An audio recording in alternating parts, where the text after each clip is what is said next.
E aí, pessoal, tudo bem? Deixa eu conversar com você, especialmente você que está interessado em prestar esse concurso aí que você está vendo na sua telinha aí, tá vendo? Ministério Público da União. Você tem interesse em prestar esse concurso? Você nunca prestou um concurso público, você não sabe como é que funciona? Ou você já prestou um concurso e você morre de medo dessa banca examinadora que você está vendo aí na sua tela, CESP-NB? Então eu vou convidar você a me acompanhar aqui nessa aula zero, a gente chama de aula zero, que eu vou mostrar para você aqui um negócio chamado mapa da prova. Então é importante você entender o seguinte: esse mapa da prova não é nenhuma mágica, né, mas é uma forma de facilitar os seus estudos e você aplicar esse conhecimento que você adquiriu com seus estudos durante a prova. É claro que você vai treinar para isso. Quando se presta um concurso público, a gente não estuda só a matéria, né? Só a disciplina, aquilo que é questionado no edital. A gente também tem um pouco de contato com o estilo da banca examinadora. Então existe uma banca examinadora, para quem não conhece o concurso, né? Uma banca examinadora, ela é contratada pelo Estado a fim de elaborar a prova, ok? Então nesse caso o concurso do Ministério Público, técnico e analista do Ministério Público, vai ser o CESP-NB, que é uma banca em que a maioria dos alunos que fazem as provas, eles têm morre de medo, né, do CESP-NB. Eu vou mostrar que você não precisa ter medo nenhum, né, absolutamente. É uma prova tranquila. O que eu vou mostrar para vocês é esse mapa da prova. Então vamos dar uma olhadinha aqui, me acompanha nesse nosso raciocínio aqui, ó. Esse mapa da prova que eu separei para vocês aqui é especificamente para a matéria de língua portuguesa, né? Então eu quero que você seja bem-vindo, que você seja bem-vindo aqui ao nosso site. Muito prazer em conhecê-los. Eu sou o professor Dorival Conte Júnior, professor de língua portuguesa, e eu fiz aqui um estudo da banca examinadora. Já estou há muitos anos nessa vida de concurso público, né? E há muito tempo também lecionando para concurso. Então a gente vai aprendendo, né? Como que a banca faz, como que a banca pergunta. Então se você pegar provas anteriores dessa banca examinadora, né, aqui ó, do CESP-NB, que vai fazer esse concurso, você vai reparar que na matéria de língua portuguesa eles têm o mesmo estilo, aliás, como qualquer outra banca. Então vamos lá, vamos dar uma olhadinha aqui nesse mapa da prova. Em primeiro lugar, o que a gente faz? Nós temos que ter o edital em mãos, né? Então especificamente o edital de língua portuguesa. Que mais? Vamos ver o estilo das questões. Conforme eu disse, a banca examinadora ela tem um estilo para questionar. A gente vai ver qual é esse estilo, porque esse estilo tem que ser treinado. Então, conforme eu disse, não basta só você estudar a disciplina, estudar as matérias que vão ser questionadas, mas o estilo das questões também. Que mais? Esse negócio, gente, de palavras-chave é um negócio muito interessante, né? Porque são questões que têm enunciados, evidentemente, e a gente treina essas palavras-chave, né? Isso não tem mágica nenhuma. São palavras que realmente aparecem, termos, né? Expressões que aparecem nos enunciados e que vão direcionar o candidato para a resposta correta, tá certo? A gente vai treinar isso daí. Temos em mãos aqui a prova anterior, isso é fundamental para você se preparar para uma prova próxima, né? Essa próxima prova, a gente pega a prova anterior para ter uma noção. E finalmente essa prova de técnico do MPU, que foi em 2013, o último concurso foi em 2013. Então legal, ó, esse aqui é o edital de língua portuguesa para o cargo de técnico. Agora veja bem, técnico você vai ganhar um pouco mais de R$7.000 e você precisa ter apenas o nível médio. Então para pensar um pouco. Quem no Brasil, né, assim, de uma maneira geral, evidentemente, com um nível médio consegue um emprego para ganhar mais de R$7.000, né? Quem que consegue isso? Minimamente, muitas pessoas procuram emprego, ainda mais no dia de hoje. Então você tem uma grande oportunidade aí que é esse concurso técnico, né? Então você vai ter salário fixo, você vai ter garantia de emprego, você vai ser um servidor público federal, né? Você vai ter um ótimo salário de pouco mais de R$7.000, você vai ter férias, 13º, você vai ter aposentadoria, enfim, você vai ter uma garantia de vida. A sua vida profissional vai ficar resolvida, né? Eu não tenho a menor dúvida disso. Quem é servidor, quem já fez concurso, né? Quem está fazendo concurso também, sabe disso, né? Por isso que você procura um concurso público. Legal, vamos pegar o edital. O que eu vou fazer com esse edital? Esse edital está fora de ordem, né? Fora de ordem. Mas professor, o examinador faz isso? Claro, gente, é lógico que faz. ele coloca o edital fora de ordem. Então você pega uma pessoa que não está treinada para concurso, não conhece a disciplina, ela vai começar a estudar por compreensão e interpretação de texto, que você está vendo aí, né? Depois vem lá tipologia, ortografia, assim vai. Se você seguir essa ordem que está aí no edital, ela não é uma ordem adequada de aprendizado. Então o que a gente faz nesse mapa da prova? Eu vou fazer o seguinte, ó. A gente reorganiza, né, esse edital, colocando numa ordem mais adequada, que vai facilitar o seu aprendizado. Então vejam, não é uma mágica, mas vai facilitar. Então aquele candidato que não tem treinamento, ele demora muito mais, né, para absorver a matéria e para ser aprovado, óbvio, né? O candidato que conhece a matéria, né, estuda de forma organizada, conhece palavra-chave do enunciado, conhece a banca examinadora, você há de convir comigo que esse candidato tem mais chance. Então é o que a gente vai fazer aqui nesse mapa da prova. Bom, vamos lá, pegar a prova anterior. Então o que o examinador vai fazer? Ele vai te dar um texto, tá vendo? Texto 1.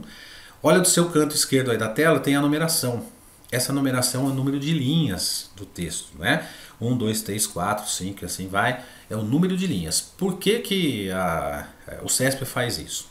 Porque quando ele vai fazer uma questão, questionamento, né, uma pergunta, na maioria das vezes ele coloca você na linha, né? Ele te dá uma referência de linha. Então, por que eu estou dizendo isso para você agora? Para você não ler esse texto imediatamente. Eu sei que você está lendo o texto aí, né? Eu coloquei o texto para você, você já começou a ler, né? É natural isso. Não faça isso. Então, tire os olhos do seu texto, presta atenção no que eu vou falar. Você vai pegar o enunciado da questão, olha só. Em relação às informações, vamos parar aí, ó. Informações. O que é isso? Quando ele pergunta em relação às informações, significa dizer que ele poderá fazer uma pergunta de interpretação de texto. E estruturas, olha lá, tá vendo? Estruturas linguísticas. Isso quer dizer o seguinte, ó. Eu, examinador, estou dizendo para você, candidato, que eu posso fazer uma pergunta de interpretação quando eu coloco a palavra informações e também posso fazer uma pergunta de gramática, é uma pergunta de regras. E aí a gente vai lá para a primeira questão, dá uma olhadinha lá, ó.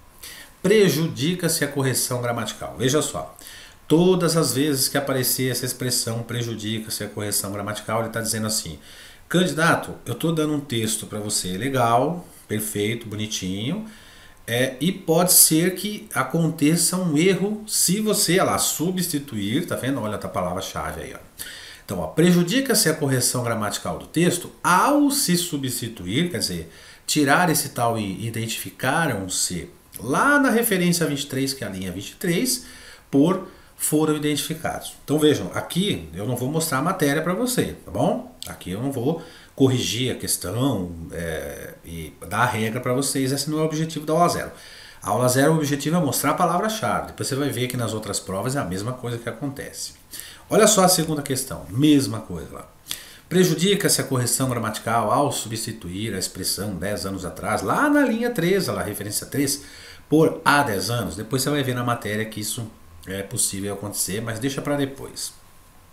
Então, ó, prejudica-se a correção gramatical ao substituir uma coisa por outra? O que o examinador está perguntando? Ele está dizendo assim para você, candidato, eu quero que você retire uma expressão do texto, substitua por essa que eu estou te dando nesta linha, e eu quero saber se isso fica errado. Então, errado de acordo com a norma padrão. Então, quando aparece prejudica-se a correção gramatical, é porque ele está fazendo uma pergunta de gramática. Olha o próximo ali, ó, vocábulo.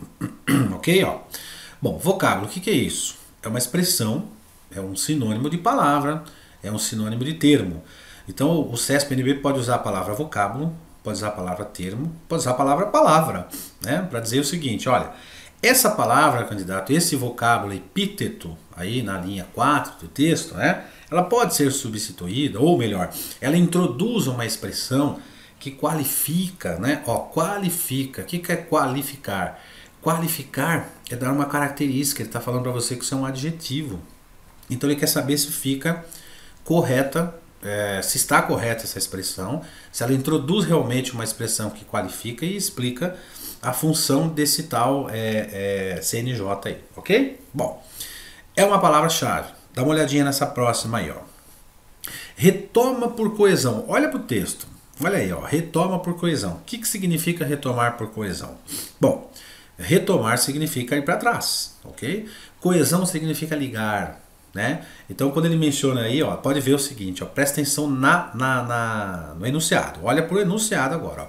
No segundo parágrafo, né? Olha lá. O segmento, o órgão, na linha 9, referência nova, retoma por coesão o termo antecedente, claro, né? Se é antecedente, vai retomar. O CNJ lá na linha 8, na referência 8. Então não estranhe essa palavra retoma por coesão. Retoma por coesão significa dizer, o candidato, essa palavra órgão, ela faz referência ao CNJ. Essa palavra órgão que você está vendo aí, ela tem como referência o CNJ? É isso? É isso que ele está perguntando para você, né? Vamos lá para a próxima? Olha lá a questão de número 5. Olha lá. Subentende-se das informações do texto. O que é subentender-se das informações? É uma questão de interpretação. Ele não está fazendo uma questão de gramática. Que a palavra antes, lá na linha 16, tá vendo? Ele te dá a referência da linha, remete ao período recente, ou seja, remete a esse termo período recente, quando o CNJ, já criado, ainda não gozava de prestígio que tem hoje. Essa é uma expressão que tem lá no texto, né? Então, subentende-se das informações, é uma questão de interpretação. Você viu quando a questão é de gramática, prejudica-se a correção gramatical. Quando ele menciona informações ou subentende-se das informações do texto, é uma questão de interpretação. Legal? Vamos lá para a próxima? Aí ele muda de texto, né? Aí, veja só, se você reparar aí no texto anterior, a gente consegue responder, né? Olha, vou voltar um pouquinho, ó. São 5 perguntas do texto anterior. A gente consegue responder essas 5 questões sem ler o texto na sua totalidade. Uma pequena leitura ou apenas identificação lá de uma linha de referência, a gente já consegue resolver a questão. Legal? Então a gente dá um outro texto, mesmo esqueminha, você não vai ler absolutamente nada. Você vai lá para a pergunta lá. Julgue os itens a seguir relativos às informações e estruturas linguísticas. Então vejam só, ó, informações, eu, examinador, posso fazer uma pergunta de interpretação para você. E estruturas linguísticas, ó, candidato, eu posso fazer uma pergunta de gramática para você. Aí você vai lá, olha o item 6, a questão de número 6, ó. Infere-se da leitura do texto. O que é inferir-se? Inferir é retirar, é uma informação que eu posso retirar do texto, tá certo? Então é uma questão de interpretação. Aí você vai lá para a próxima, ó. Vocábulo, tá vendo aparecendo? Em se concentram lá na linha 11 e se a intenção na linha 13, o vocábulo, o se, a palavra se, né? Desempenha a mesma função. Então vamos lá, ó, desempenha a mesma função. Essa função é uma função gramatical. Quando ele faz essa pergunta, ele está te fazendo uma pergunta de gramática. Ele quer saber se esse se tem a mesma função gramatical em ambas essas frases aí. É claro que na gramática você vai aprender isso aí. Olha o item 8. Ó, estariam mantidas, ou melhor dizendo, a correção gramatical e a coerência. Veja só, estariam mantidas significa dizer que já está mantido, já está correto. Correção gramatical diz respeito a uma questão de gramática. Ó, correção gramatical é uma questão que envolve a língua portuguesa, regras da língua portuguesa e a coerência do texto. Coerência do texto é interpretação. Então, gramática e interpretação ao mesmo tempo. Legal? Olha a próxima. Ó. Mantém-se a correção gramatical. Presta atenção na pergunta. Se mantém, é porque já está correta. Então, mantenha a correção gramatical ao substituir... Opa, volta lá. Ó. Ao substituir o trecho a uma série lá na linha 4 por a uma série com acento de crase, você que estudou minimamente o acento de crase, você vai rir com essa questão aí, porque você vai saber imediatamente que ela está errada. Então, mas presta atenção no enunciado. Olha lá o enunciado. Ó. Mantém-se a correção. Quer dizer, candidato, já está correta essa frase, já está correta essa frase que eu estou te dando. Eu quero saber se trocando por essa outra expressão, se ela continua correta. Então é uma questão de gramática. Justifica-se. Olha essa outra palavra-chave. Então olha só, vamos ver a questão 10. Ó. Lá na linha 6 ele te dá a referência, né? O emprego do sinal indicativo de crase, ou seja, é uma questão de gramática, né? Em as transformações, justifica-se porque o termo restrições exige complemento e assim vai. Quando ele pergunta assim, quando ele menciona justifica-se, ele está perguntando a regra. Então quer dizer o seguinte, ó, nessa questão 10, eu não preciso só saber se está certo ou não, né, a questão da crase aí, mas eu preciso saber se está certo por esse motivo, né, que está apresentando aí na questão, tá certo? Então é uma questão de gramática, de acento indicativo de crase, ele te direciona para essa matéria e que exige que você conheça as regras de acento indicativo de crase. Aí ele te dá um terceiro texto. Olha lá, de novo você não vai ler esse texto. Não lê absolutamente, vai lá para a questão. Ó. Com base na leitura do texto acima, julgue os itens a seguir. O julgar em certo ou errado. Aí ele coloca lá, olha lá, mantém a informação original e a correção gramatical. A gente já viu uma expressão dessa agora há pouquinho, né? Ó, mantém a informação original, significa dizer que é uma pergunta de interpretação. E a correção gramatical, ele quer dizer o seguinte, ó, as informações, as ideias, o valor semântico, a interpretação é a mesma e a regra também permite que você faça isso aí, ou seja, substitua o que ou por cujo. Então também, quem estudou um pouquinho de gramática também vai rir com essa questão, vai saber que esse que ele tem uma função e esse cujo tem outra função, e aí você vai ver isso dentro da regra. Mas lembrando, não estou aqui agora nessa aula zero para mostrar a regra, é só para mostrar a palavra-chave, que é esse mapa da prova que interessa para a gente aqui. Olha lá, ao substituir ou a substituir, né, ou a substituição, tanto faz, desse termo aí vir a ser lá na referência 13, linha 13, por virem a serem, essa é outra parte da gramática que o candidato que estudou um pouquinho, ele vai rir também dessa questão. Aliás, um detalhe, gente, a prova ela é tão simples para quem estuda um pouquinho, você que tem um pouco de uma vontade de passar no concurso público, e você vai realmente pegar os estudos com muito afinco, com muita dedicação, você vai chegar a determinados momentos da prova em que você vai olhar para a prova e vai achar que é uma pegadinha. Porque está tão fácil para você a resposta que você vai imaginar assim, mas parece uma pegadinha isso. E na verdade não é, porque você realmente conhece a matéria.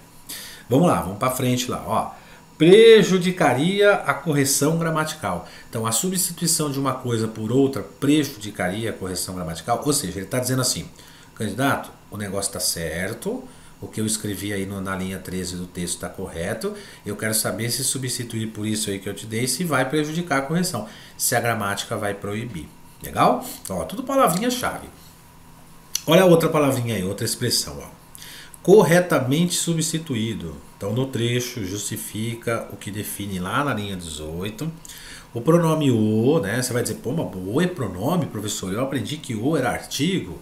Você vai ver na matéria que esse o pode ser um pronome, sim.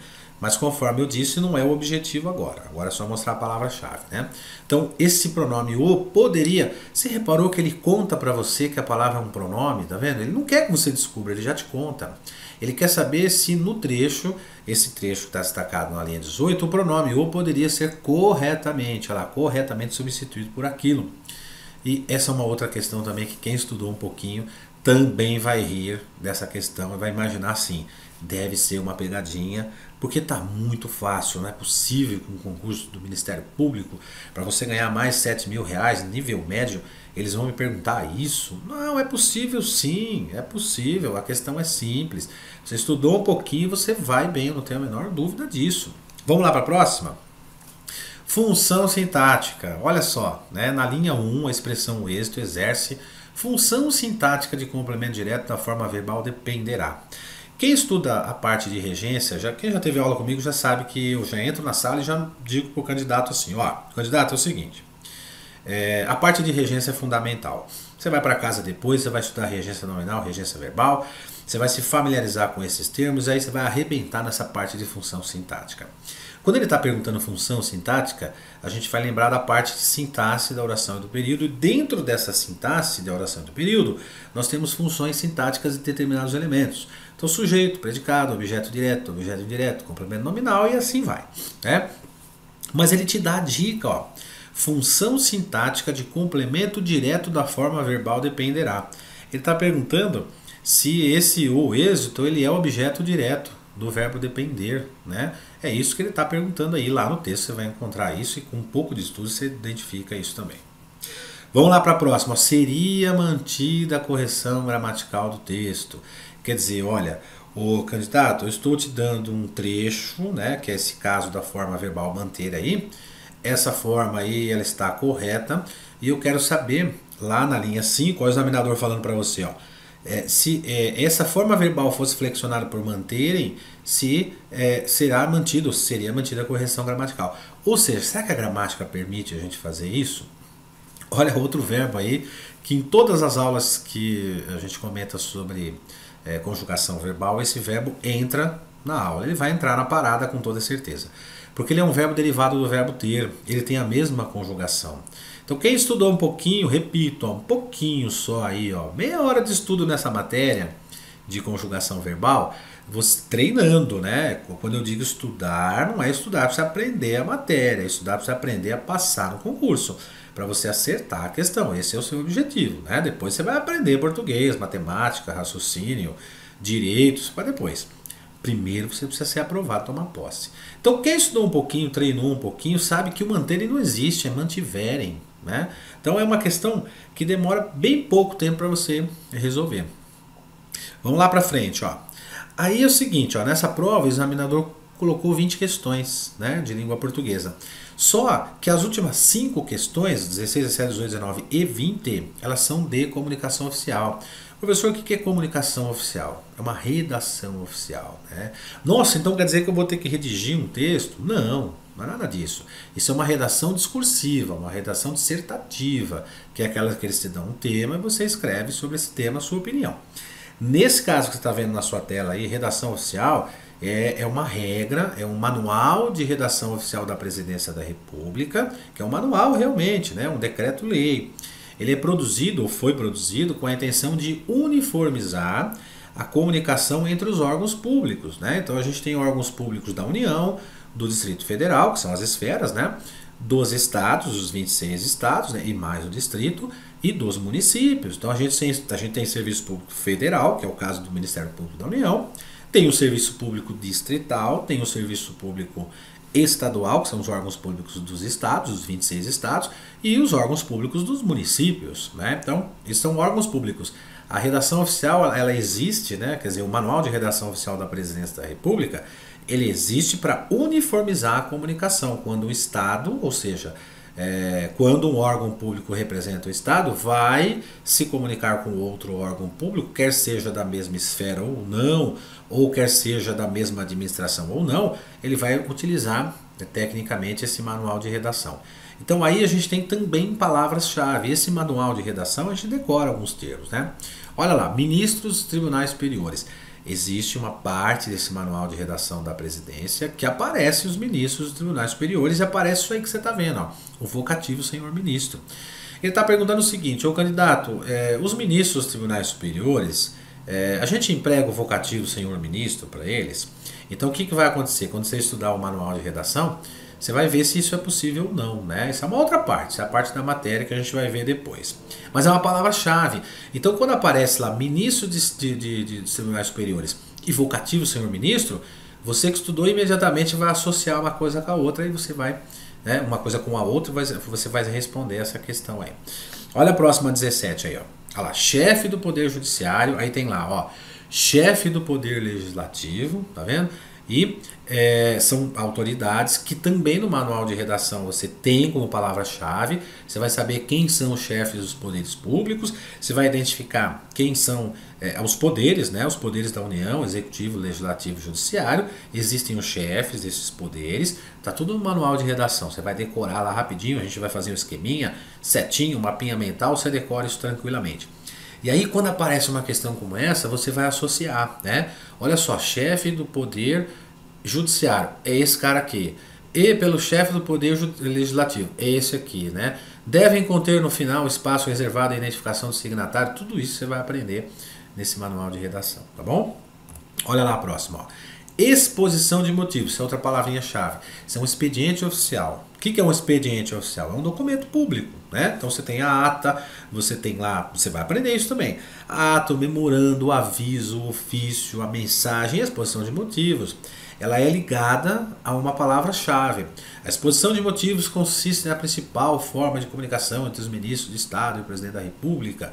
Aí você vai ver se isso é verdade ou não. A gente vai colocar uma setinha aqui, essa palavrinha aqui, aí eu vou dizer assim, olha, quando aparecer esse expediente aqui, esse documento chamado exposição de motivos, você vai ligar a esta autoridade.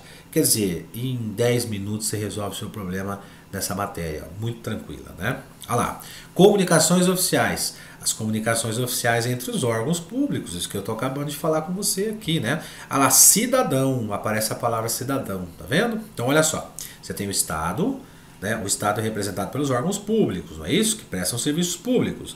Então os órgãos da União, né? Que são os órgãos federais, do Distrito, dos municípios e dos 26 estados. Só que esses órgãos também, determinados órgãos, não todos, se comunicam com o particular também. Por exemplo, vamos pegar lá o Ministério da Previdência, o INSS, tá? Então o que o INSS tem? Ele tem segurados, né? Esses segurados são pessoas físicas, não é isso? Essas pessoas físicas são particulares. Então existe uma regra no manual de redação que você vai estudar, se você não estudou ainda, se é possível haver essa comunicação, né? Então olha lá, nas comunicações ou comunicações oficiais utilizadas para a comunicação entre órgãos de serviço público ou entre órgãos de serviço público e o público em geral, os cidadãos, né, podem ser emitidas tanto pela administração pública quanto pelos cidadãos. Vocês vão ver isso depois, que é uma matéria bem simples, e 3 minutinhos de estudo você vai resolver essa questão aí. Uniformidade, olha lá a última questão, uniformidade. O que é essa uniformidade? Mas acompanha aí, continua aí, ó, uniformidade e padrão ofício de diagramação, né? Ó, padrão ofício de diagramação. O que é isso aí, uniformidade?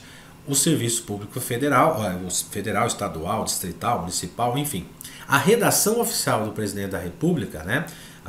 O manual de redação da presidência da República, ele criou essa uniformidade para determinados documentos. E essa uniformidade é justamente esse padrão ofício de diagramação. Ele existe, esse padrão ofício, para determinados documentos oficiais, que também, repito, durante as aulas a gente vai fazer esse esqueminha aí. Tá? Então vejam só, é uma prova tranquila, prova de língua portuguesa, não tenham medo do CESP-NB, essa história de ficar com medo, uma questão errada elimina uma certa. Parem com isso, hein? Tá? Tirem isso da sua cabeça. Por isso que eu gravei esse mapinha mental aqui. Aliás, desculpe, esse mapa da prova, né? Também tem mapa mental aí, né? Porque tem as palavras-chave, também resolve mapa mental. Então, esse mapa da prova eu gravei exatamente para desmistificar essa ideia de que o CESP-NB é uma organizadora terrível e que uma questão errada elimina uma certa, e aí eu tenho o maior medo de prestar esse concurso. Você reparou que nada disso vai acontecer com você, certo? Deu para perceber como é que é a prova? Você viu como ela é fácil? Não tem segredo nenhum? Então você vai acompanhar aqui as nossas aulas, né? Os nossos PDFs, etc, né? Os vídeos com questões. Então você vai ter lá o PDF. Esse PDF ele vai vir acompanhado com os vídeos. Esses vídeos vêm com conteúdo e vêm com questões também explicativas aqui, conforme eu estou fazendo com você aqui. Legal? Então assiste tudo isso aqui. Se você não entendeu, volta, né? Assiste novamente, porque a hora que você começar a estudar a matéria de língua portuguesa e o edital especificamente, você vai identificar isso nas questões, certo? Beleza? Você viu como é fácil? Tranquilo? Tamo junto então? Beleza, então estou torcendo por vocês, muito obrigado pela sua atenção e olha só, quando começar o curso, presta atenção nessa aula 0. Lembra, porque a hora que você pegar a questão, você vai se lembrar dessas palavrinhas-chave. Legal? Grande abraço, obrigado pela atenção de vocês. Sejam muito bem-vindos aqui ao nosso site e qualquer dúvida a gente está aqui para tentar sanar, tá certo? E com isso a gente encerra essa aula de número 0, né?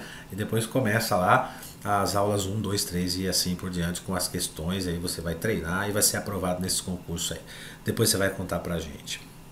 Bons estudos para vocês.